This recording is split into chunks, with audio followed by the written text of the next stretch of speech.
This is Will Tchakirides. I'm interviewing David Hill for the HBCU Radio Preservation Project. It is 10:23 a.m. on October 27th, 2025, and this interview is being recorded at my home in Houston, Texas. All right, how you doing today, David? I'm doing great. Great Monday. How about yourself? Doing all right. I'm going to start here and just ask you to state your full name for the record and tell me what your relationship is to KTSU. Yeah, so my name is David Hill. My relationship, I've lived in the Third Ward area for just a little bit over 20 years now, and I'm currently a student at Texas Southern University. Awesome. So you mentioned you've been living in the Third Ward for 20 years. How old are you? I'm 24. Okay. And where were you born? So I was born in Atlanta, and just a little background on my family. My dad is from San Antonio, Texas. Grew up in a military family, so he kind of bounced around cities and whatnot. Even lived in a different country at one point. But he actually met my mom at Texas Southern University when they both were going to college there. And he eventually got into ministry and then moved around to some places, Chicago and then Atlanta, which is where I was born, and then Mississippi after that, which is where my first younger sister was born. And then we moved back to Houston in 2004.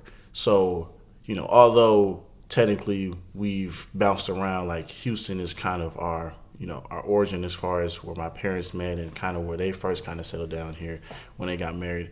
But I've been here, pretty much since the age of, 3 or 4. My furthest memory really goes back to here. I can't really remember any of the other places. So Houston is pretty much home to me, and especially Third Ward. Awesome, yeah. And we'll get into the Third Ward a little bit, but tell me a little bit more about your parents and where they come from, where their families come from, if they have migration stories. Tell me a little bit more about who these folks are and what they do. Yeah, so my dad, like I mentioned, came from, he was a military brat kid. Grandfather also served in the military and was a pastor in the Amarillo area, and, made a lot of history there with civil rights activism and just being a pastor in that community.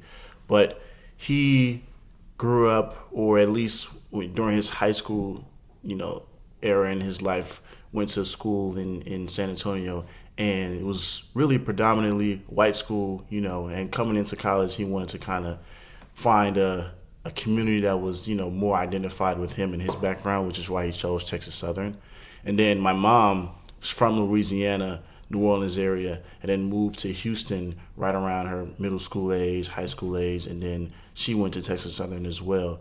But my dad came from, 2-parent household, father, military, like I said, mom, 3 degrees, doing a lot of things, My mom was kind of the opposite. She had a one-parent household with my grandmother, and then, with her sisters, just, 4 sisters, and they kind of bounced around a lot as kids, and so it was kind of like 2 different worlds meeting each other at one.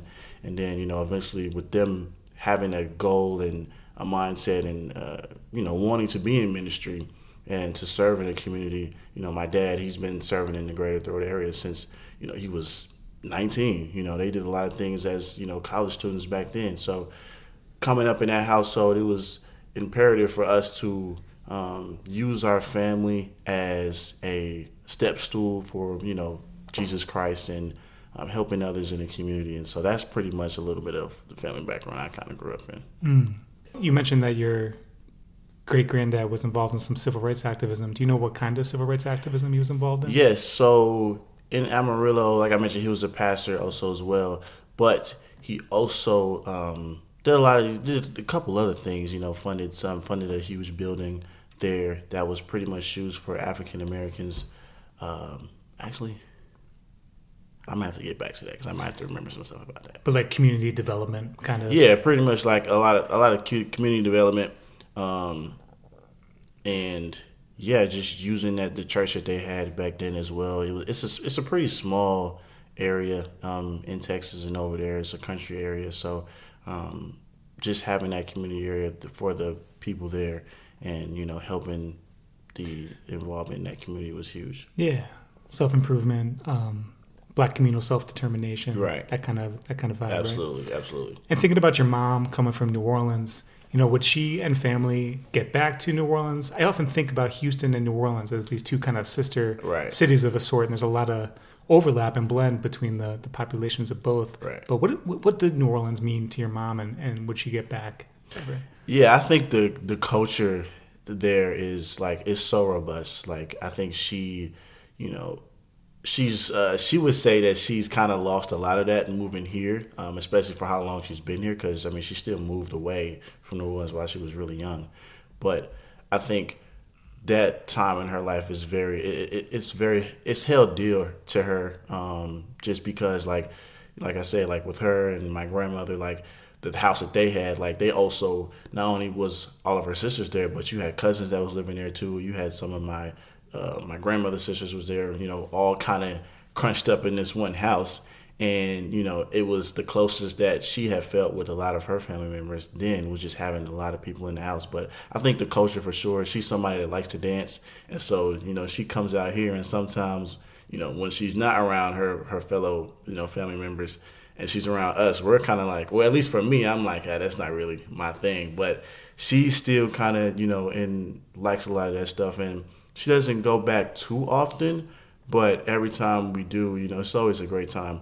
Unfortunately with Katrina, a lot of our family moved here actually, especially a lot of older relatives after that. And so, to my knowledge, it's not too, we still have family members there, but it's definitely not as deep as it was, 25, 30 years ago. So.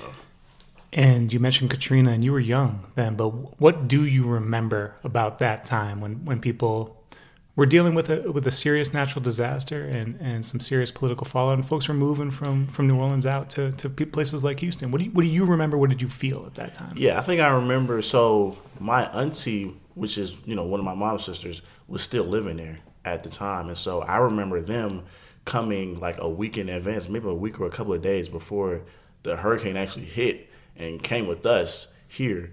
And I remember just like them staying for a really extended long period than what I thought they were going to be. And I was like, oh, they're still here. And they just had a newborn at the time. And so I remember them basically living with us for a while, pretty much like a couple months, after that. And then they eventually got settled down here, which, they were pretty much forced to. So that was the one thing I remember. And then obviously like growing up and having knowledge of it. And then also, going through a couple of crazy Katrina experiences here as well. It's kind of like, man, looking back on those and then looking back at Katrina, it's like it was nowhere. It was bad, but I don't think it was up to the level what Katrina was, as far as just like people having to literally, it was almost like you were stranded in one city and then having to really start over your life somewhere else, and even starting over your life there was a tough task. So I definitely empathize with everybody, especially when a lot of my family members were caught up in that as well. Yeah, well, it's dawning on me that you really had experiences with both Katrina and Hurricane Harvey. Mm-hmm. So we'll get to Harvey in a moment, but let's circle back to your father, and he's a pastor. What church is in the Third Ward is your father pastoring at? Yeah, so it's the Restoration Community Church. And, we're celebrating 15 years next month, actually. And it started off pretty much him in a ministry working with Agape Development. Well, he's worked with different churches, throughout the years and decades and whatnot. And he had another church that he was working with, or he was with early 2000s, and then that kind of fell through. And so after that, one of the guys who was also involved in that church was starting up a ministry, which is called Agape Development. And he kind of helped with that. He was a co-founder and whatnot, and he helped do some things there. And then eventually from that, he wanted to start up his brand of the church. And the church was pretty much brought up through Agape Development. So we were meeting in their buildings. We were having services in their buildings. And eventually, in about 2020 is when we officially got our own building. And, it was the first service there. It was the most people we've ever had at a service. And then COVID hit like next week. So it was like 3 or 4 people there. So it was almost kind of like you get this new building and then it's a restart almost. And so we've adjusted well to that. We've kind of gotten back to the normal crowd that we're used to. But I think just for me, like growing up in the church and having my dad as a pastor brought more blessings to me than I would have thought back then to where it is now. I always tell people, like, if I'm 1/4 of the person my dad was, like, I would consider myself lucky. Just not just because of how he served and how he exemplified himself well as a man, but also just as a husband, as a father, like just different things of how he treated us, how he treated my mom.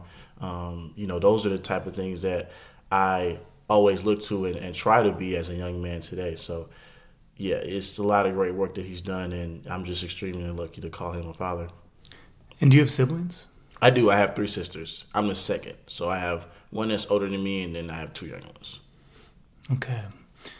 Now, thinking about your dad and the church, sounds like, it's sort of an all-family endeavor, right? Getting this built up from the ground. So sort of, what, I'm trying to think of how to ask this, but what were the expectations of you as his son, and just what's it like growing up with a pastor as a father? Tell me a bit more about what that experience is like and how your thinking about it has evolved over time. Yeah, so the expectation is to serve whether you like it or not.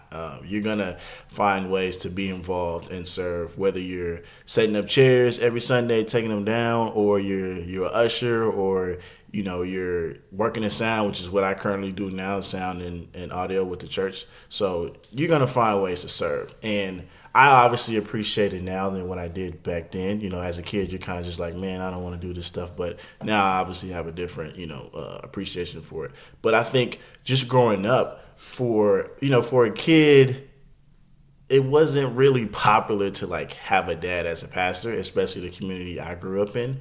And, I got made fun of a lot of times. And I remember vividly one story where I was going and crying to my dad about this. Like I had to be around like maybe 10 or 11 years old, and I was just like, man, people just keep making fun of me for this. I'm not understanding like what is going on.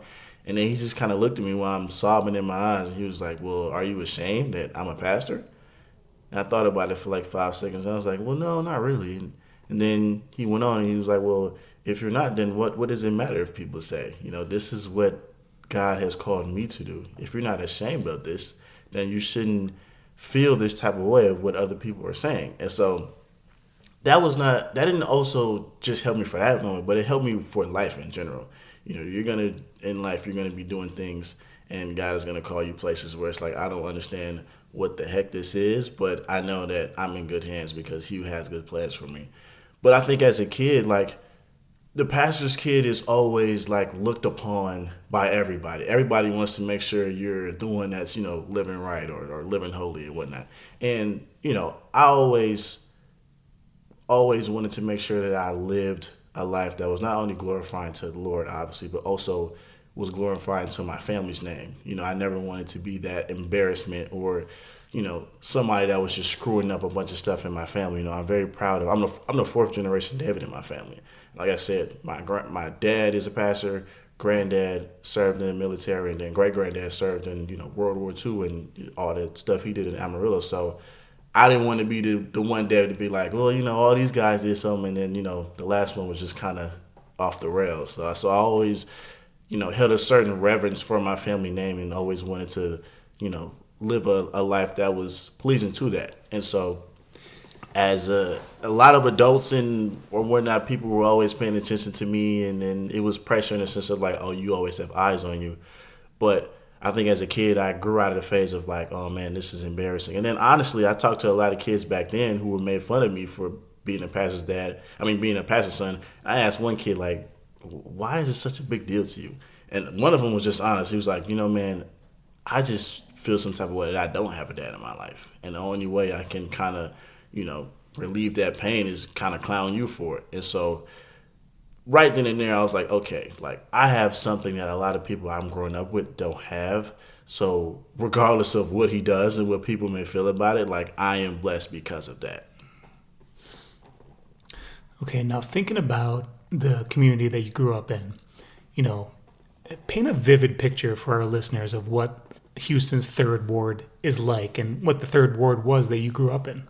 Yeah, so the 3rd Ward I grew up in wasn't as bad or violent as, the eras before, obviously. But, it was still some things going on in some areas. But I think one of the, at least highlights, or one of the biggest things that I've experienced, or just real shifts that I've gotten from being there. I remember one summer, I think it was around 2013, 2014, where it was just mass robberies in the community. Like a lot of, robberies. We're talking armed robberies and whatnot. And I remember in this particular summer, it was just a lot happening and a lot going on. And I remember through the ministry and what my dad was doing, he kind of started up this, neighborhood watch thing with a lot of the neighbors, because at the time we had a lot of older, members and neighbors in the community, and a lot of them were, single ladies. And so you're talking a lot of older ladies who are pretty much vulnerable, in a scenario like that. And so my dad and through the ministry kind of set up a neighborhood watch, and it kind of grew, and they partnered with HBD in a lot of ways. And a lot of the numbers of robberies and stuff like that, a lot of it went down. And, because of that, it was like a sign to me, like, okay, like things can change around here. You know what I mean? Like things can shift. It doesn't always have to be, well, this is just what it is and we can't do nothing about it. Like, no, if people come together, things can switch around. And so when I was growing up, it was crime for sure. It wasn't, I'm not going to say it wasn't, but I will say that I've seen it change from then to where it is now. Now if you go right around, and especially the area I'm from, which is OST South Union, if you go in that area and you could talk to people who lived there at one point and moved away, they come through and they're like, amazed on just how better it is, and I credit a lot of that to Agape Development. I credit a lot of that to the Restoration Community Church for just actually putting forth effort in changing the community and not just like saying it and not being followed with actions. You look at Agape, like what they're doing with affordable housing, like giving the opportunity for people who've lived here but have rented for decades, giving them the opportunity to actually like have property and own property, like first generation people who are getting opportunities to do that. And so with that, and just like with the people who are coming here, like it's changed a lot. But growing up, I had friends who were involved in a lot of things, a lot of, crime activities. And I had gotten to a point in my life, probably around high school, where I was like, if I want to be something in life, or if I want to live this life of being disassociated with things like that, I kind of have to separate who I hang around with. Mm-hmm. As a kid, you have your phase where it's like, oh yeah, it's cool to hang around the bad kids. But then at one point we start realizing, like, I'm at the point in my life where the decisions I make now can impact me 10 years from now. So I have to be smart with the decisions. Plus, there was no way my dad was going to let me get involved with anything anyway. So definitely had his rough stages. And, I'm just grateful for the change that eventually has came now. Yeah. So, and beyond the crime and I mean, you're speaking towards the housing development and the right. The great efforts by this development corporation, Agape, is there? Yeah, Agape Development Ministries. To help folks become homeowners or condo owners or whatever.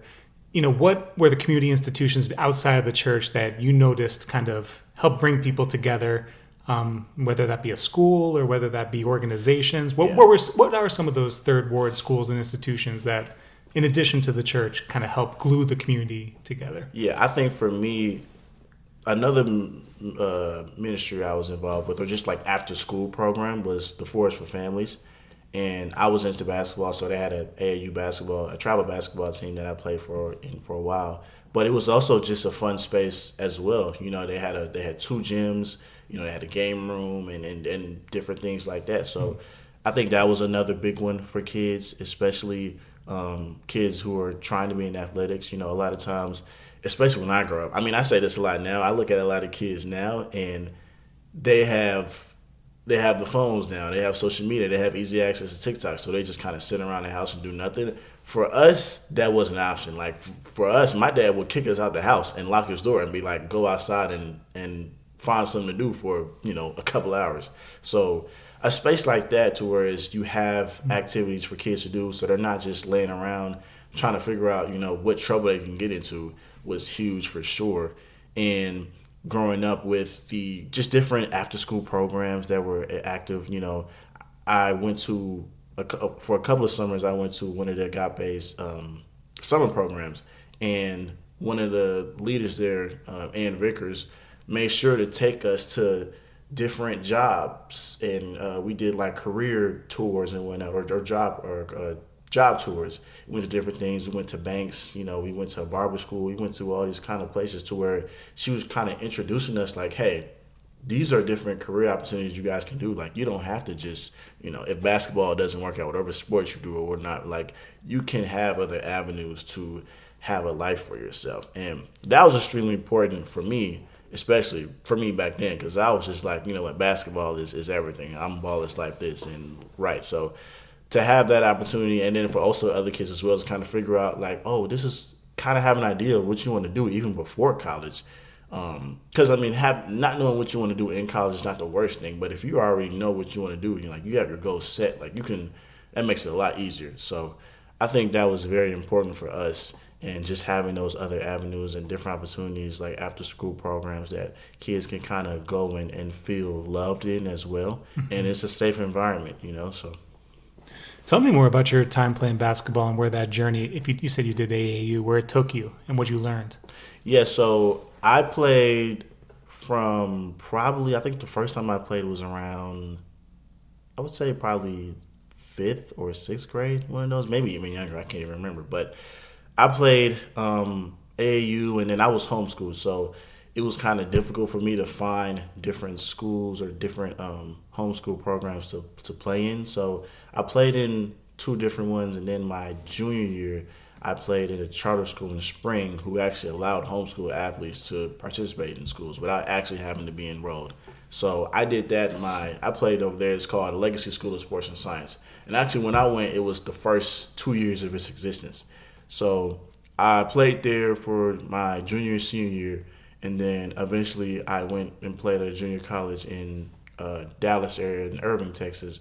It was North Lake Community College. So after that, it was pretty much over with as far as me playing basketball at the collegiate level. But I think the one thing I learned from it was I had gotten to a point where I had made basketball my identity.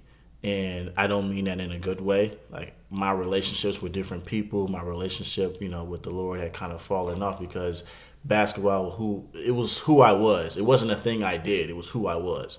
And anytime you talk to me or anytime I introduce myself, I always made sure to tell people, I play basketball. So that I kind of made that who it was. And when I got that taken away from me, I feel like it was the Lord telling me, like, who are you now that this is gone? Like, you've put all your energy, all your time into this just for me to take it away this quickly. And so... Why did it get taken away?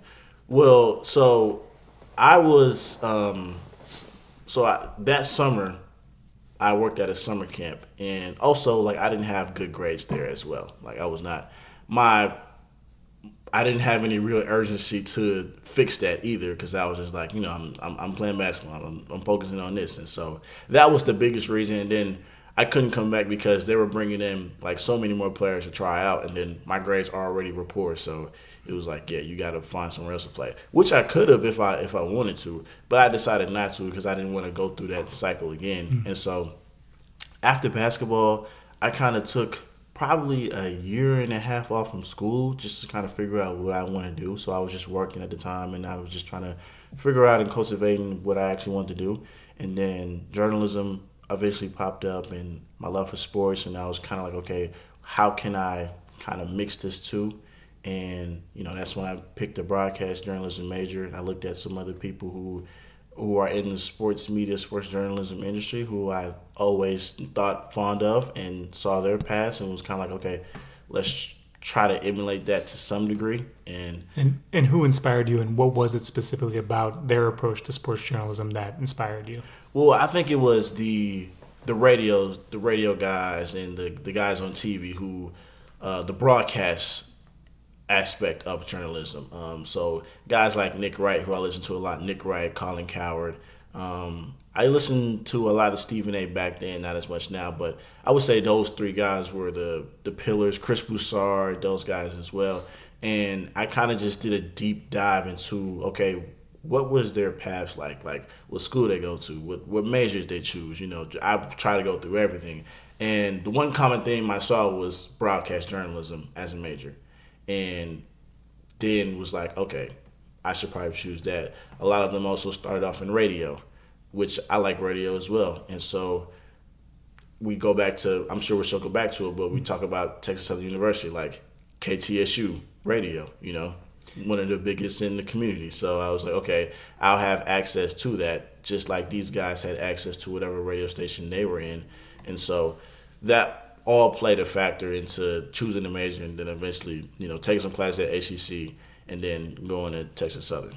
So you already knew about KTSU before you went to Texas Southern? I knew about KTSU when I was in middle school and even probably younger than that. And you said their place, you kind of hinted at their place in the community. What was KTSU's place in the community that you grew up in? Yeah, KTSU was the voice of the community, to be honest. KTSU has been in the community for over 50 years. It's, been one of the biggest platforms in the city, let alone the community. And I remember as a kid always having it on in the house. The gospel Sundays that they do were always a factor in my house, obviously with my family background. And I remember a lot of nights us as families driving home from, whatever family member's house we were hanging out on the Sunday evenings and just listening to KTSU radio on the way back. And, I just think back at those times as some of the fondest memories because, now us, being grown and whatnot, like we don't spend a lot of time like that anymore. Like, yeah, we all still hang out, but us in one car in one setting, that probably never happened again. So you think back at those moments and then think that, KTSU was, part of that. So every time I listen to the radio, every time I'm there on campus and I see it, like those are the first things that pop up. So, but KTSU is the voice of this community. It informs a lot of people on political things, a lot of social events, and it's just been a pillar for Third Ward for decades now. Can you give an example of how it informs people about political events or social issues? Yeah, I think just with voting and what polls are open, giving people access to, where to go vote and whatnot. And just like updates on what's going on politically to the people because, a lot of people aren't as, informed when it comes to politics, especially the younger generation now.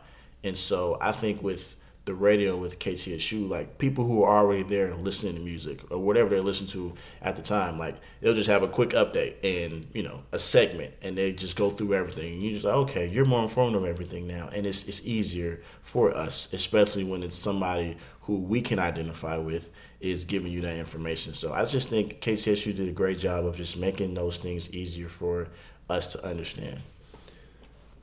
And, outside of those car rides and you're listening to KTSU, is music on in the house in general? Oh, yes. And what kind of music are you and the folks and family listening to? Yeah, so a lot of ours, especially growing up, was gospel. So we're talking, Kirk Franklin, Mary, trying to think of some more names that aren't coming to mind right now. But it was a lot of gospel, a lot of old school gospel as well. I mean, Fred Hammond is my personal favorite. I like his music a lot, and so also a lot of Christian hip hop with different Christian hip hop artists. My mom likes, it's kind of weird, but she likes listening to old school Christmas music, like a lot of Christmas music, even when it's not in Christmas time. Which I'm like, okay, we're in the house and it's March, and she's listening to Santa's Coming to Town, which is kind of like, okay, but yeah, it was just, I agree with your mom. But yeah, it's a lot of that was going on, which is why like KTSU was so. It has such a big role in our house, especially like I said with the Gospel Sundays. Like before we get up for church, like that's blasting in the house. That's waking us up. Actually, I know for us being homeschooled, she used the radio a lot to kind of get us going, and that was kind of how our family household was operating. So yes, music was definitely a huge. And then also my dad's a singer. He does sing. He sings for our church on the worship team, and he's sung all his life. So music is definitely was a big role, played a big role in our house. And you went through high school, homeschool? Yes, I went all the way K through 12. The same for your siblings? No, so my oldest, she went to pre-K. The only one who did was my first younger sister. And then my youngest, my baby, she did. I think she went to Dawson as a freshman, and then she went on and just finished on in school. And also before then, she went to the school I went to and played basketball at, which is Legacy, after I left. And the first year, I don't think she enrolled there, but the second year she enrolled, and then from then she went on. So she went to middle school and beyond, basically. And you said that your parents both went to TSU? Yes. What did they tell you when you were a kid growing up about TSU? What kind of stories did you hear about Texas Southern? Yeah, so I think the main stories that I hear now is just like the buildings, right? So my dad always talks about how the Fairchild building, there was a basketball gym in there and that they played at. And so my dad, he's a real historian. You know, he collects a lot of old yearbooks of Texas Southern. I think the last one he showed me was from I think the 60s or something like that. And, you know, he's always tells me, he's like, yeah, these same buildings are here from back then, from when I was in school. I think also, too, he's also talking about just like the student engagement. You know, he talked about back then how he always would, you know, show up in nice attire occasionally, you know, in a suit to class and whatnot, just to, you know, be professional. And, you know, he doesn't see a lot of that now. Me being on campus more, and especially with the communication students, like I see that a lot. Like I know a lot of guys who are, you know, dapper going to class, but he doesn't see it that much. So we kind of go back and forth with that.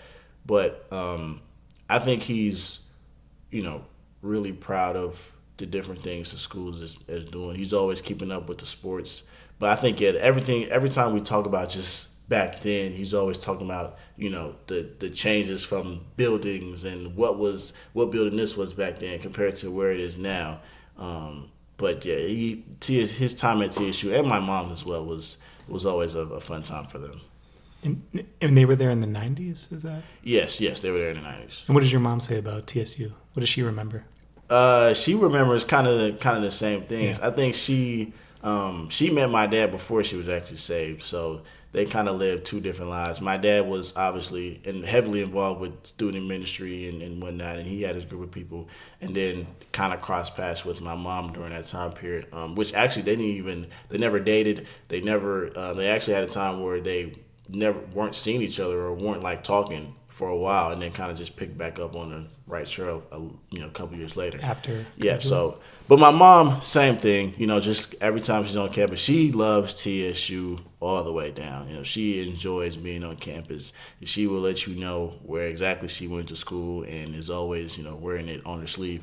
But kind of the same thing as my dad, you know, just kind of talk about it and reminiscing on what it was back then. Most times when we talk specifically about school. I mean, since she was my teacher my whole life, that's always what we talk about. And she talked about just how, you know, when she went to college, she was tested a lot, especially, you know, with her major. And when she was struggling in some classes, then when she started adjusting and then passing classes, that kind of let her know, like, okay, like I can do this. So TSU was kind of a moment for her where she kind of conquered something that she didn't know that she could. And when she did, it just gave her confidence to do a lot more things in life. So that's what we talk about a lot, especially with school. What was her major again? She was a scientific major, but I can't remember what it was at the time. And your dad was involved at that time, too, in the ministry? Yes. So his major, what was his major? It was criminal justice was his major. Gotcha. And he was also involved with the student ministry that they had at the time. And you know, how did they react? How did they respond when you said, I want to go to TSU? Yeah, I mean, they were real excited. I mean, they were excited. Obviously, my two younger sisters are there now, but we had one younger sister that was already there. She plays volleyball for the school right now. So she was there before me, actually. And, you know, when I told them I was going there, you know, my mom, she was very excited, you know, smiles, everything. So my dad's real mellow and chill when it comes to reactions, I would say. So, but, you know, knowing him now, I know now, like I know when he's excited and when he's happy about something. So they were definitely, you know, jumping for joy. And it was just kind of like, hey, TSU is pretty much in the family blood now. So three of you were there, right? Right, exactly. So, you know, it's a heritage thing now. So they're definitely pumped about that. And can you say a little bit more outside of your family? Just what does TSU mean to the Third Ward? What is Texas Southern to Houston? Yeah, I think Texas Southern to Houston is kind of just, it's right in Third Ward, right in the community. And a lot of times, with different events and especially sporting events, like you see a lot of the community coming out for that as well. And, obviously University of Houston is there and they're great and everything they do. But I think TSU has more of a pulse of what's really going on in the community, Obviously, they're right next to each other, but I do feel like TSU has more of a pulse of everything going on. And I do think they cater more to students in the community.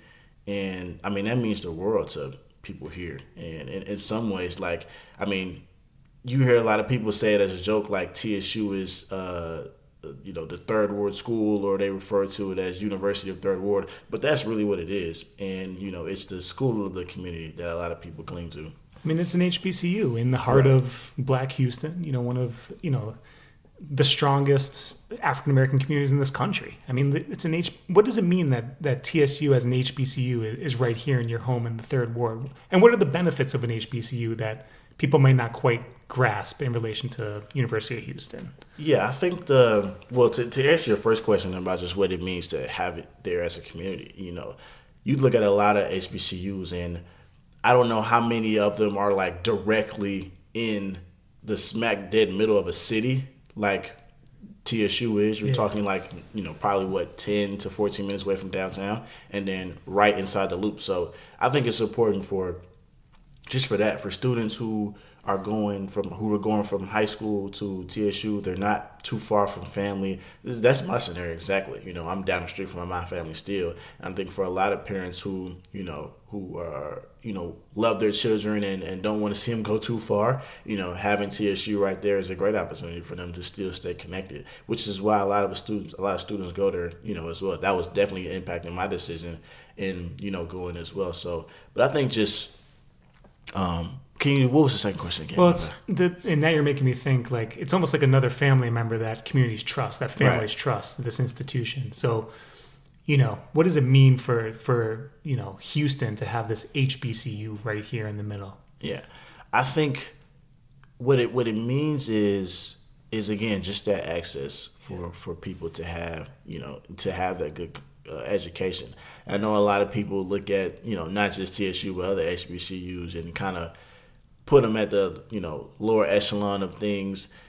And I going back to the conversations me and my dad have about the school now.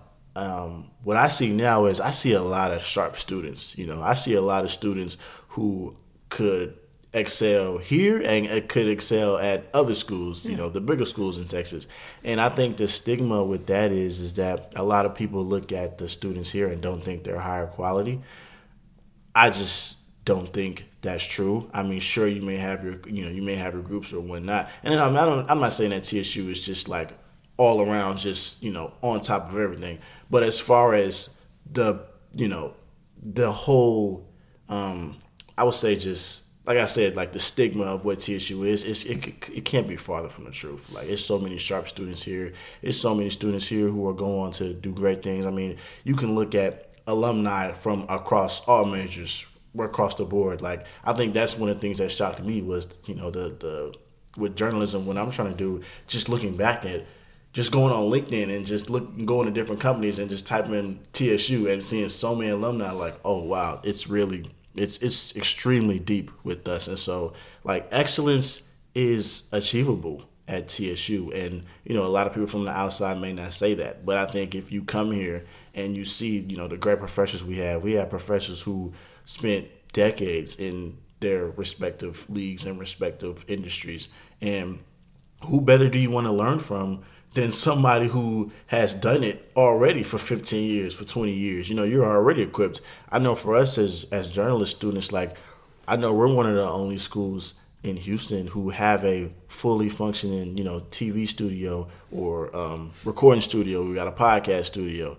And so, like, for us as students, that's huge because like I talked about earlier, just that access for students. Not only is it close proximity, but you have access to so many things that you wouldn't have had access to. You might have not had access to if you went to a school out of state, right? And so I think also just that, like, you have to come here to really see. And you can't listen to and pay attention to what, certain stigmas they may have or what other people are saying. Like if you come here and you see it for yourself, you would be truly amazed. And I think if more people did that, then we would get poured into a lot. We would have a lot more support from a lot more people, you know.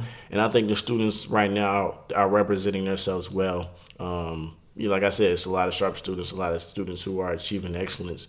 And, that's just going to always happen at TSU. I feel like it's just going to you're always going to have those generations come through because, leadership and all that is really strong. And, the professors here aren't just doing this to get a check. Like, they're really pouring into us.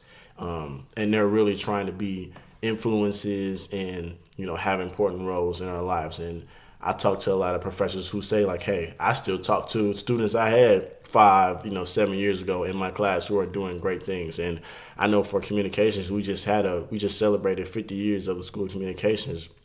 And I saw an abundance of alumni, people who I've seen on TV that I didn't even know were alumni. And, they're here. So TSU is just a place of excellence. I kind of went a little while there, but yeah, it's... No, I totally get it. Having the privilege of moving from HBCU to HBCU to learn about their radio stations and talk to people. I think every HBCU has its own special and unique and remarkable story that people on the outside of HBCUs don't really understand. Mm-hmm. But, I live here in Houston, and now I've gotten a taste and an understanding for how important TSU is and the excellence, as you speak to, that has made this institution what it is, where it is. So just before I get to more TSU-focused and KTSU-focused questions, as a young person, you lived through a few consequential moments that impacted Houston. And I'm thinking about 2017 Hurricane Harvey, and you mentioned on top of our discussion of Katrina.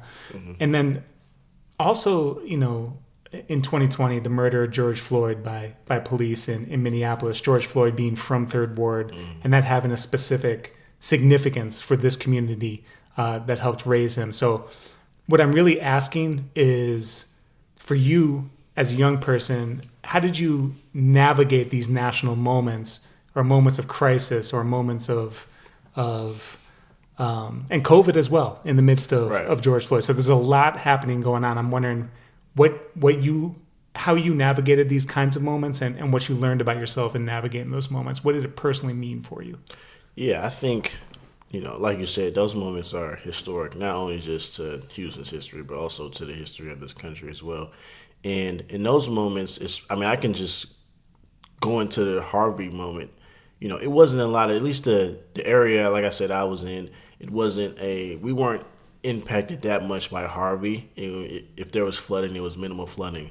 But when you went to the outskirts and, these other cities, you saw a lot of turmoil. And from then, I wanted to help others. I wanted to serve others. We were privileged to where, we didn't have any damage, but there were also many who weren't. And so our mission and my mission also was to serve and help others in that moment. And I saw the city come together a lot, especially the community, and just helping others. So that was a great moment. And you mentioned the George Floyd moment. That moment is a lot in many ways directed, right towards my family. My dad had relations with some of George Floyd's brothers and, some of his family members. And like I said, he's been serving there. My mom's been serving there since they were teenagers and in college. So obviously, they have a lot of people involved in that situation. And again, just another moment where the community kind of came together and, was all trying to help each other and whatnot. I think for me personally and how I handled that, and just understanding everything that was going on and that went on was, for me, just understanding okay, we can't be, as a black man in this country, obviously I can't be naive to what's going on and what's going on in the system, with police and whatnot. But I think for me, what I tried to get out of it or what I try to take away from it is not fighting hate with hate, because that's the reaction that a lot of people would want you to do. And for me, I never wanted to really indulge in that. My mom always taught me as a kid, treat others how you want to be treated, right? You don't want to, or they say hurt people, right? It doesn't, two wrongs don't make a right? So I think for me, I just never wanted to. I saw a lot of reactions like that, and I tried to steer away from that. But also, just the community in itself. Like, I feel like the community itself did the exact same thing. Like, I don't think that they reacted in a way that was that brought up rage or that brought up, just any turmoil and whatnot. Like, you saw, like, they did a walk from, Alabama by Yates and, protest, and it was peaceful, you know what I mean? In which a lot of people may try to do certain clips and whatnot to make it seem like it wasn't, but like it was. And I think just taking away from that, like, this is how we move when certain stuff like this happens. Tragedies happen in this world of evil that we live in, and so we know that it's not going to be the last thing that happens like that. But how do we come back from that, right? How do we move forward from this, and and those things. So I just say, like, just not being naive of, obviously, like, there are some people out there who don't like me because of the color of my skin. There may be some people in authority who don't like me because of the color of my skin either, who never even know me, never even talked with me, you know what I mean? So, but, that's just the world we live in, and you can't, at least for me, my mindset was to just not let those things deteriorate me, like, not let those things stop me from what I'm trying to do, because at the end of the day, like, my trust is in the Lord, and His will be done. And I really do think that, that helped the community a lot. Like, I saw a lot of people, not just from Third Ward, but from other places like A-Leaf and different areas, like, really come together and try to make things better. Obviously the mural of George Floyd in the CUNY homes was obviously painted then, and a lot of people came through to see it and take pictures, and it was a kind of a cool moment, because you don't think of a CUNY homes as just an area where people would want to come through and hang out, but a lot of people wanted to come through and see that, and so I think it brought a lot of people to the community and brought a lot of eyes open to what was going on here, and so I was very proud of how the community kind of reacted and responded to that. But yeah. And so it sounds like when dealing with racism for you, it's a recognition that I just need to kind of stay true to myself, work from love, operate from community support, and kind of not allow it to disrupt your sense of self and who you are. Yeah, right. And I'm not going to tell you that I haven't had any moments as a kid, but it hasn't been that many, because I grew up in a majority black community, so I didn't experience it a lot. But I think the moments that I did have and did go through, it was when I was a lot younger. And so I was kind of like, okay, this is a reality. Like, this is not just stuff that they teach us in history class, and it's just like, oh, okay, whatever. Like, no, this stuff is real. So, like I said, for me, I don't let that, try to hold me back from anything. I don't let that hold me back from even still, and like hanging out and fellowshipping with other people outside of my race as well. Like, Houston is one of the most, if not the most diverse city in America. And I take a lot of pride in having a lot of friends, having great relationships with people who don't come from the same background I come from. And, I can't let one person or one situation make me think that everybody's like that, because at the end of the day, I wouldn't want anybody to think like that when it comes to my community. I wouldn't want anybody to think that because of what one person did in my community, that just means that we're all like that. Mm-hmm. So again, it goes back to the, treat people how you want to be treated, right? Yeah, and so, right, exactly. So that's what I try to do. And, I take accountability for certain stuff for me as well, but also having to recognize that a lot of stuff just isn't in my control. But, you can't let that hold you back. So, and during COVID, was your father's church involved in mutual aid efforts at all? Yeah, so I think, if I remember correctly, our church was really making an effort to, because we were pretty diverse back then in those times as well. And I think you could kind of sense like some tension kind of building up in the community as well. But I think for us, it was kind of just, understanding that message and everything that I was kind of just saying. And, my dad is not going to go up there and give his political view or tell you how to feel about certain as far as politics goes or whatnot or personal agendas. But what he does do is, go back to the word, and if it aligns with the word or if it doesn't align with the word, then me to walk accordingly with that. And so, even in my life, and in the churches as well, like we had to go back and figure out, like, okay, like how do we walk accordingly with this and still glorify God in the process? And I think that helped us a lot. Like it grew us closer with a lot of people in our community. And we didn't go out and like do any active things like, as far as that, I think that you're referring to. I mean, like helping to support people who need food delivered if they're an elderly person in the community. Oh, yes. Like, stuff like, we didn't do anything with them, but like the food bank, right? Like how they, distribute foods and whatnot. We did some things like that too. And also like for us as a family, like my mom was always making sure like if we had any clothes we were wearing or anything like that, like it was being given away, whether you liked it or not. So just different things like that. I mean, even now with what we have with the clothing shop at the church, which is basically thrift stuff that I've given from people in the church who giving stuff that they don't wear anymore, and it's given out to the community for cheap, like $1 or $2. You can get shoes, nice Jordans from somebody for like $10. You know what I mean? So I think all that kind of started off back then too as well.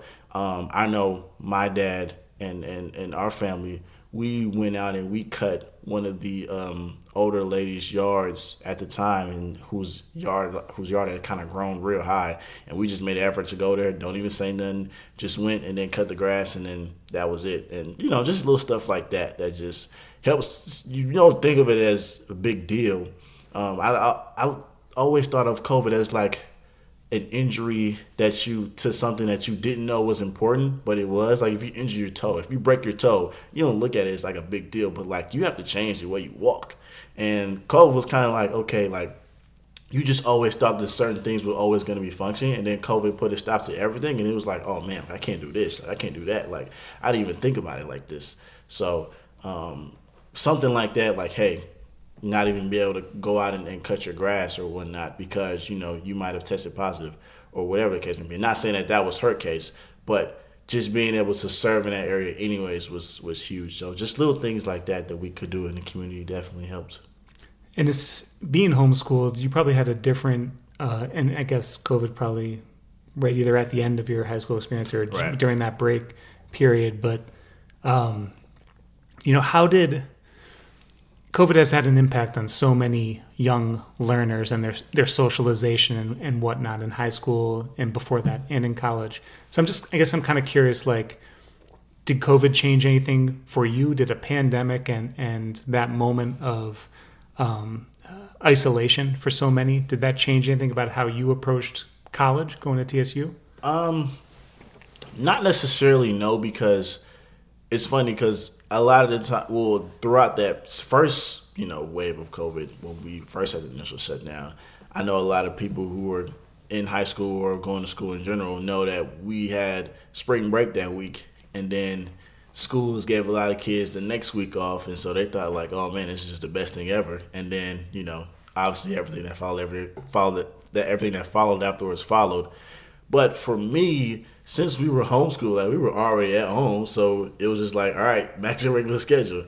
And a lot of people who knew I was homeschooled and then had to eventually go to online learning was like, man, this is no joke. I don't know how you was doing this. I thought it was just on easy mode for you, but now actually having to go through something like this is not the easiest thing in the world. So for us, it wasn't any change for that. I think for college, from the aspect of me trying to still play basketball, it was because, there were a lot of schools who just shut down their programs for that year and made it a little difficult, even when it came to going to camps or going to not trials, but just going to different scrimmages with different coaches. It was a lot tougher. I remember driving to San Antonio to go to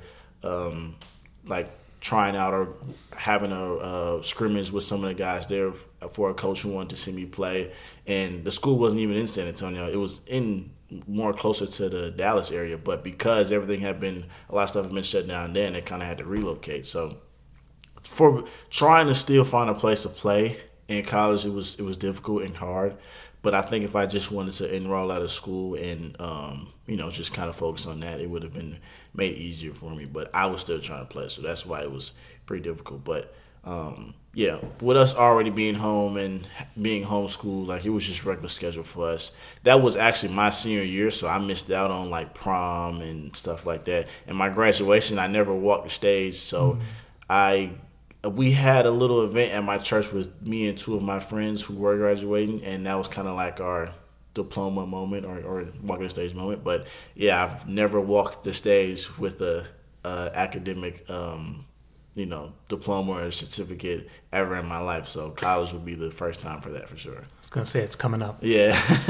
All right. Well, let's move to your college experience in TSU. So, just give me a sense of what you were initially feeling when you first walked onto campus as a student. What is the culture like on TSU's campus? Help paint a picture of what TSU is like that you encountered. Yeah, so a lot of people know, especially in the community, like the famous Tiger Walk, right? You walk on the Tiger Walk, and pretty much all the buildings to everything you need is going to be on that, walk. I don't know how long it is, but, from all the different buildings of, community, MLK building, the rec center, student center, and then the auditorium and everything is just going to be on that walkway. So I knew I particularly liked that because, one, I didn't want to, having to travel miles on miles and go to a big campus to go from class to class, especially with me.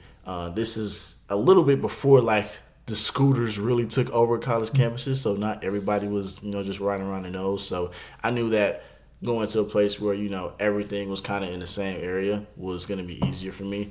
I think also just a smaller campus in general was better for me, especially with me being homeschooled because, just, again, easy access. And then, again, I get pretty overwhelmed by huge crowds and just having to walk on big campuses. So TSU was made easier for that for me. I think one of the biggest things or just one of the wow moments was the studio that we have in the MLK building for the communication students.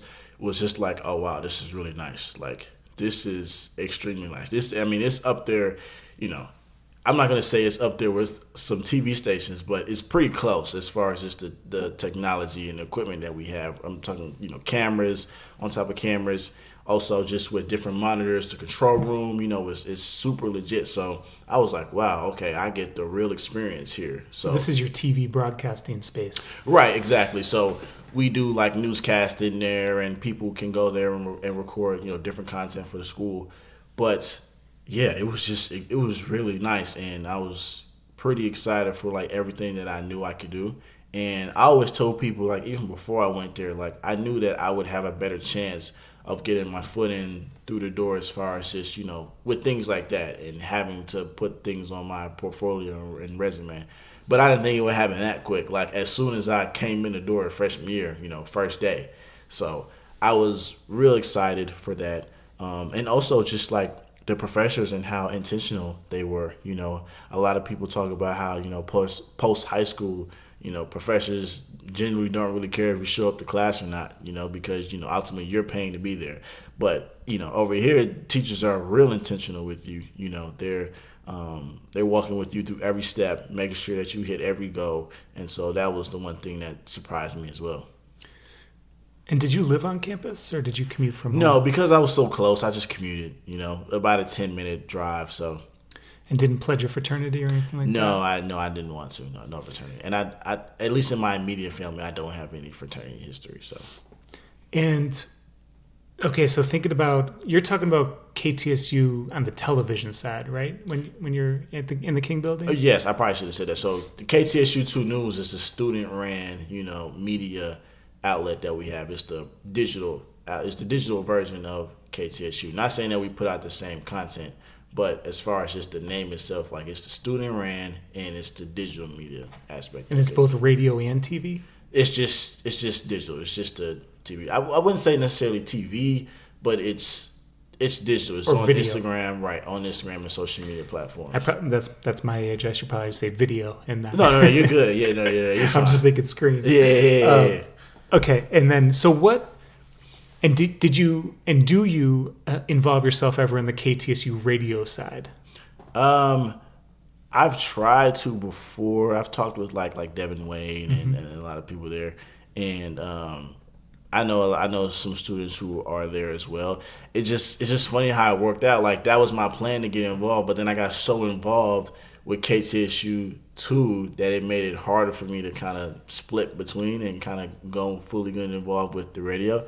But I still plan on doing some things there before it's all said and done.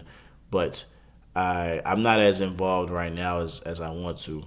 But yeah.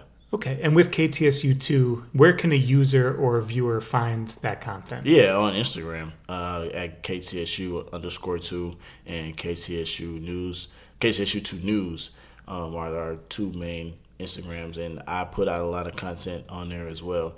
Talk about your content and what you're focused on. Yeah, so my goal is pretty much in sports journalism, and so that's majority what you will see from me. I have a couple of, like news packages or just like cool story packages, but majority of my stuff is through news.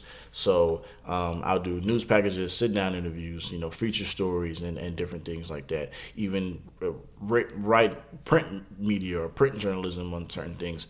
And, like I said, we do a newscast every Friday, and I help produce and direct that, and sometimes I anchor on it as well. And we also, all the stories and packages that we do, we always put them in the show as kind of like highlights of the week on campus or, things that are going on campus. We kind of inform students on that who may have missed out on certain things. So that's pretty much what my role at KTSU 2 right now consists of. And what specific stories stand out the most to you?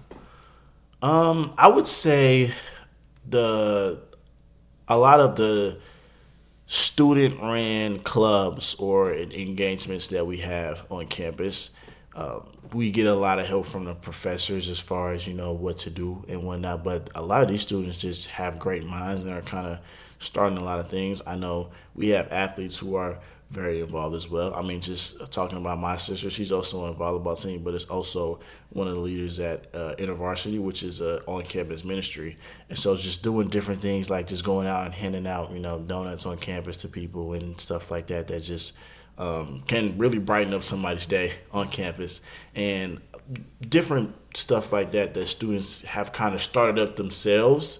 And then we kind of go and cover it and then, bring awareness to it. And then, like, more people know about it. It was like, okay, well, we're going to start doing stuff like that now. Like Millionaire Mondays is another thing. What's that? It's just when students dress up really nicely for class and whatnot on Mondays. And, a lot of people look at Mondays as like the worst day of the week because you're coming off of everything on the weekend and it's like, all right, another week of this again. But they're coming in like, no, we coming in ready for the week. We dressed up, we're ready, we're professional, and a lot of students are involved in that as well. So setting the tone for that is very important. We should say it is Monday, and you came in here with a specific energy, ready to go. Absolutely. I'm trying to follow suit. So. And part of the reason we're talking today is because I heard you on another podcast, CityCast Houston, talking about a very important issue, and an important issue for this project, and that is sort of the funding cuts coming out of the federal government that a lot of HBCU radio stations have had to face. So can you talk a little bit about your reporting on KTSU and what it's been experiencing lately? Yeah, like you mentioned, just with the cuts and the impact that it has on the actual campus.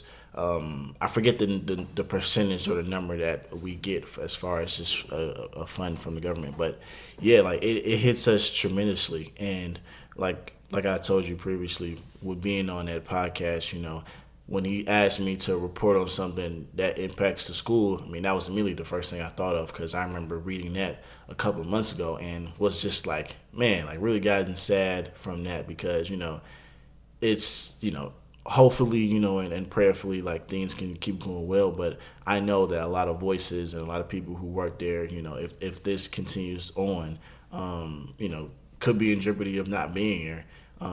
I'm not going to go as far as to say right now that the entire station is just going to get cut off. But, it can't be naive and to think that that's just not possible. So I think with that, everything that I read as far as just like the percentages and what was being cut, and even if you listen to the radio station now, like it's you see a lot of advertisement on having people or encouraging others to donate and to keep things going, and even a lot of students have gotten involved and trying to help with that as well. And so that, and then again, just like I was saying earlier, just thinking about like all the memories that KTSU has given not just this community but also directly to my family as well, and just thinking about like this can't just go because of something like this. Like this has to be involved and still be around. Like I talked about, it's been the voice of the community, and so I do think that us as a community will pull through and get things going. But that's been one of the big things looming around campus amongst students, especially communication students who are like actively involved with the station.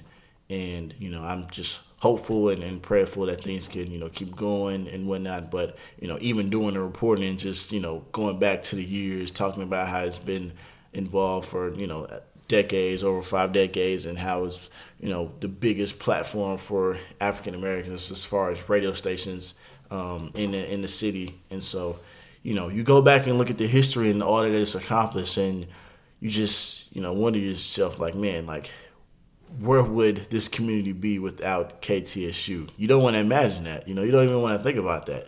But the impact is so great, and it hurts your heart and it's saddened that this potentially could just be wiped away. Yeah, I mean, I was going to ask you what is lost if we lose something like KTSU, but you're speaking to it, right? Do students listen to KTSU? Do you and your peers listen to KTSU? Oh yes.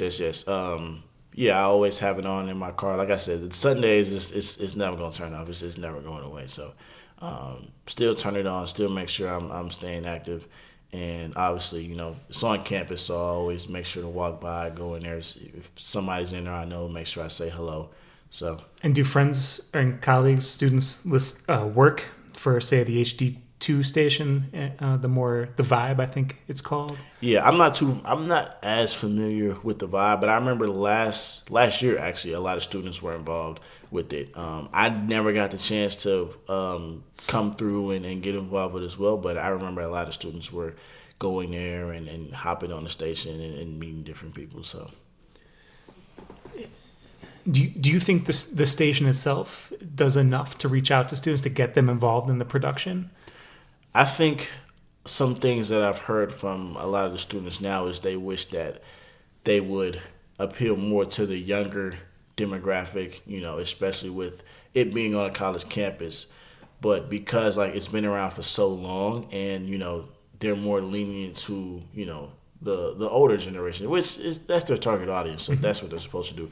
But I think as far as production and whatnot, a lot of students wish that they could have stuff for them as well and be more involved with them as well. And a lot of students have offered hey, why can't there be a digital KTSU version that us as the students can help with? We already have KTSU 2 News. We can just combine. I mean, it's already the same name or whatnot. So, we're only in existence because of KTSU, the radio station. So why not just combine and, kind of help each other? So the more students I've talked to, they've kind of thought about that and kind of wish we could be more involved as far as just the audience and finding ways that we can contribute as well. Because, any involvement in anything that you can contribute to KTSU, you're contributing to its history. Mm-hmm. So, I think a lot of students would want that opportunity. Is there anything specific you've learned about the history of KTSU since you started as a student? I think it being one of the first big African American radio station in Houston, mm-hmm. Obviously I knew about the history, but I don't think I knew of it that greatly, right? Because again, majority of that I wasn't even born, and then growing up in Houston, as a kid, I wasn't as in tune as I am now, obviously. So reading stuff like that, oh man, not only is this big in the community, but in just the city in general, it's just it's huge. So I think that's really something that I was extremely proud of too, as well. Reading stuff like that and just its impact. Who have been some of your greatest mentors at college? Man, a lot of professors. Professor Arthur Murray, who worked at TV stations for 11 years. 11 years, I think, believe. He's helped me a lot just with the broadcast aspect, the digital aspect. His work has really been well to me and something that I've looked up to. And his patience with a lot of us, because it took a lot of us to get some things going. I've had 2 classes with him, I believe, and he's gonna push you, but he's gonna do it in love. He's not gonna make it seem like you can't do anything or you can't accomplish it. Like, he's always going to get you to whatever goal you want to get to. Professor Sanford Walker as well, she's going to push you as well, especially with the writing aspect. And I think as students, we all need that, because we need that push to get us where we want to get to. Because a lot of times we might have self-doubt in us.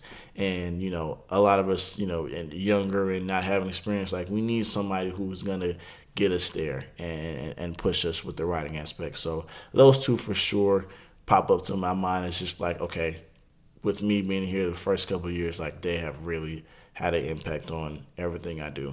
And even some grad students who don't go to school or have already graduated and moved on, and have helped as well. So I think the professors for sure have had a huge impact on me. And are you covering sporting events as a sports broadcast? Yes, so football, I'm covering a lot. Volleyball, I'm covering a lot as well. And then basketball season is coming up, so I'll be pretty active with that as well. So it's football season now. What does it feel like when you're a reporter at a TSU football game? Yeah, I mean, it feels like the real deal. You go in, you record, you get your footage, and then we have the post-game presser when we get to talk to coaches and ask questions. So, again, it's that hands-on experience that you get that you might not be able to get immediately at, any schools, if ever. A lot of times you won't be able to do that until you actually land a job. I'm fortunate enough in a position to where I'm getting to practice now and doing that. And so it feels like what I expected it to feel like. You nervous at all? Yes, absolutely. I'm absolutely nervous. I think the first time, recording was okay for me. And then when we went back into the post-game presser and we were asking coaches questions, I think I stuttered like 5 times during the first question. So I was real nervous. But, I think, at least for me, as long as I get my foot in the door and, kind of get a routine going, I'll adjust and get things going. And so I'll also say, as far as mentors, Sierra Henry as well has been a good one for me. She's not a professor, but, she kind of coordinates all the athletic media. And, she's been a real help for me as well. And she kind of helped me with that, as far as just asking good questions and, how to address and how to approach a media press conference and what questions to ask. So it's been a real help. What's the most important thing you've learned about yourself through this experience at TSU in journalism that you'll carry with you into your first professional role? I think the most important thing and the biggest thing that I've learned is just, I would say, the number one, the platform that I needed. Because if you would have told me 2 years from now that I'm doing what I'm doing, I would have been like, you're crazy, But I think TSU gave me the platform to actually and the outlet to go through with those things that I didn't know about myself. I didn't know that I would be good at certain things unless I actually had the opportunity to do it, which is a lot of students, that's what a lot of students go through. A lot of people don't know what they can do unless they have the opportunity to do it. And so fortunately for me, I was able to, follow suit with that, and that kind of helped me. But I also think, as far as journalism, just the biggest thing I've learned is just the art of storytelling.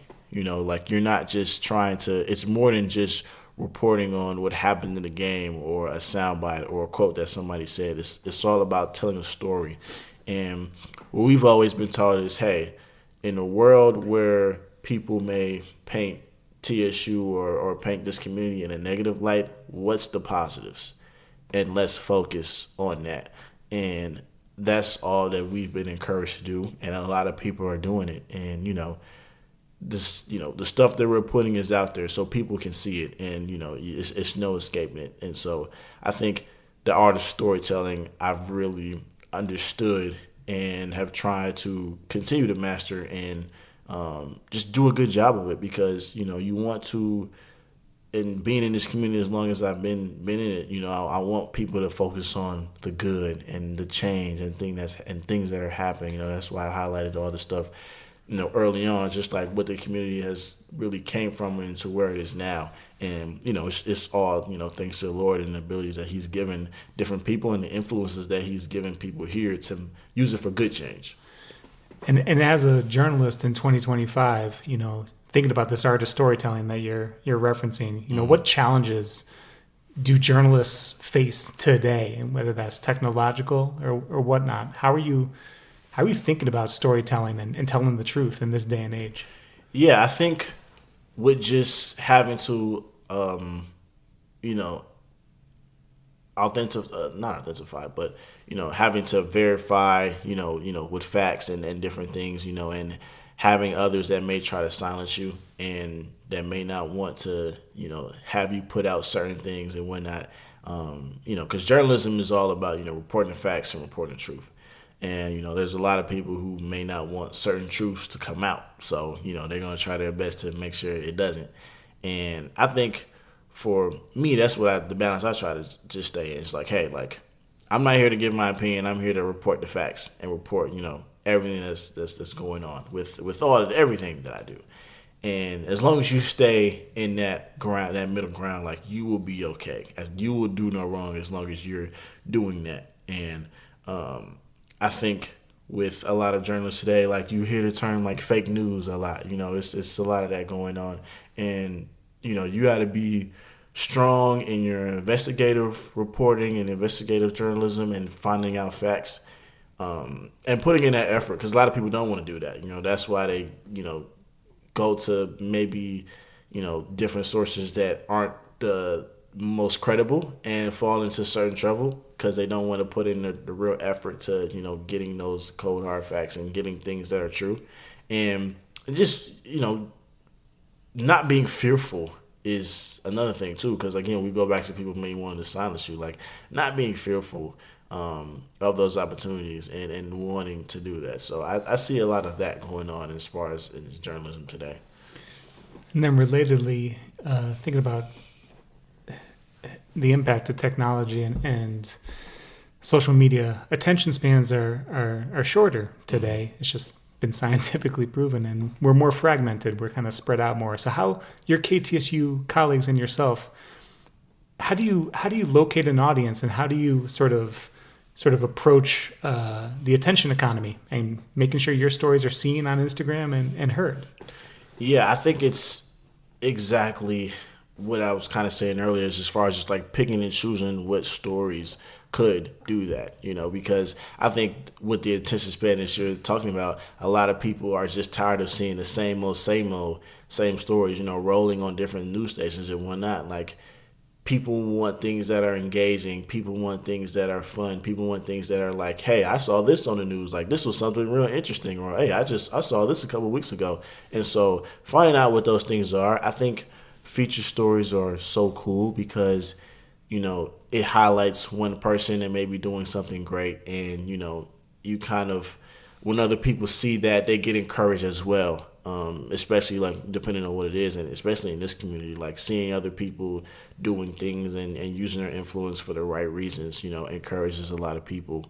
I think also what we'd like to do as well is find out what certain events are going on and then covering it, but also covering it with the intention of telling the story, but also bringing awareness to others who may want to come.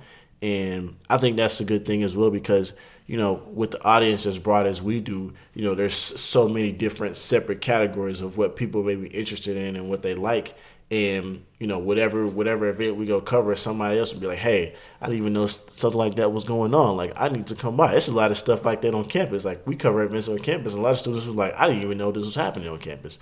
But because of us as journalists going out and reporting and whatnot, and that's what journalism is all about. It's all about informing the public. And as students, we're already practicing that, and that's just going to travel on for here and then where we move on into, after we graduate. But I think just with the broad audience we have, and then informing the public on different things that they will be interested in is kind of what helps with that. Because, yeah, of course, attention span is going to be low when you're just used to seeing the same thing. You turn on the news and you're just seeing another murder, another homicide, another robbery. It's like, well, why would I ever want to turn this on if every time I turn it on, I know what I'm going to see? So, thank you. Just a couple more. So, we are the HBCU Radio Preservation Project, and we like to ask our narrators, why does it matter that we are preserving Black radio history, HBCU radio history through this project? Why is preservation important? Because I think nobody else is going to do it for us. We've been pretty much left astray as far as just like having to do things ourselves. And so I think with something like this, like the voices are being put out and more people are being informed. And it's just, and it helps. It's a step stool that helps with that. And like I said, like we've had the opportunity to, kind of teach ourselves things and to learn on the fly and accomplish a lot of things. But I think a collaborative effort also needs to take place in order for us to really get to where we want to get to. And I think just, with this going on and going to different HBCU campuses, like it helps a lot in a lot of ways, not just as far as just like the publicity and the coverage, but also just what it tells as, as people, as community, like wanting to lift other schools up and wanting to bring awareness to these things. It just goes a long way, relation-wise, and also just like from a coverage perspective. But yeah, nobody's gonna do it for us. Nobody's is really looking to help out extremely. And so to have somebody walk along and have somebody say, hey, I want your story out, or I want your perspective out. I want your background out, and for all these other people to see and to recognize. And hey, maybe a lot of people may find inspiration through that and want to help as well. So I think it's definitely huge, definitely a big deal for not just our HBCU campus, but all of them. Awesome. And 5 years out from now, where do you want to be? Where do you see yourself as a journalist? Yeah, as a journalist, hopefully and prayerfully, I would still want to be involved as a journalist. Sports, obviously, I think as far as what my professors tells me, I would have to kind of go to a small town, post college and start out there and then kind of work my way back. So, hopefully 5 years by then I will be kind of on the working my way back into the city route already. So, but just doing what I love, whether it's a reporter, an anchor, whether it's a TV or a radio host or personality or whatnot, analyst, just doing what I love and making sure that I'm incorporating, Christ in whatever I'm doing. So that would be my scenario for me. Thanks. So only so much you can get to in an hour, 20-minute conversation, right. But if there's anything that you think we've left out or folks you want to mention, now's a great time to say that. As far as folks that I mentioned, going back to your question, as far as just professors who's had an impact, or just people at CSU that's had an impact, I think, Duncan Clyde, the second professor, he's had a huge impact as well. And just, believing in all the students, always encouraging them. Every time I see him, he's always telling me that he's proud of what I'm doing and to keep going. So definitely a huge impact as well. I think also another huge person who has an impact on me as far as school and everything. She doesn't go to school, but my wife as well, Elijah, she's had a huge impact on me. Tell me about her. Yeah. So I actually met her through ministry when I was working at Agape Development briefly. And she's not from here. She's from Kansas City, but she moved here with her sister about 3-4 years ago and, had already just started working there. And we actually worked at a camp, a summer camp, where it was a Christian sports camp in Missouri, but never crossed paths with one another. And yeah, never. We know the same people who were there, have the same friends there, but we just never crossed paths for some reason at the same time while there. But met her while I was doing ministry, and kind of saw how she was as a person and how she put the Lord first, and her intentionality with mentoring kids, with young girls, and helping them and bettering their life. Willing to humble herself before them. Giving them clothes and certain things, and spending time with them when nobody really wants to, and just spreading the gospel to them as well. So. Saw all those things and was just like, yeah, this is definitely who I want beside me for the rest of my life. So she's definitely encouraged me and helped me a lot with school, and, make sure she tells me I'm doing a great job on different things, and has helped me a lot as well as far as recording certain things and helping me with assignments. So as far as just like, different skits that we have to do and stories and whatnot. So she's helped a lot with that as well. But say her, obviously my parents and really my whole family as well. My mom, Melissa Hill, my dad, David Hill, my three sisters, Ashley, Journey, and Gracie, they've helped me and have really molded me into the man I am today as well.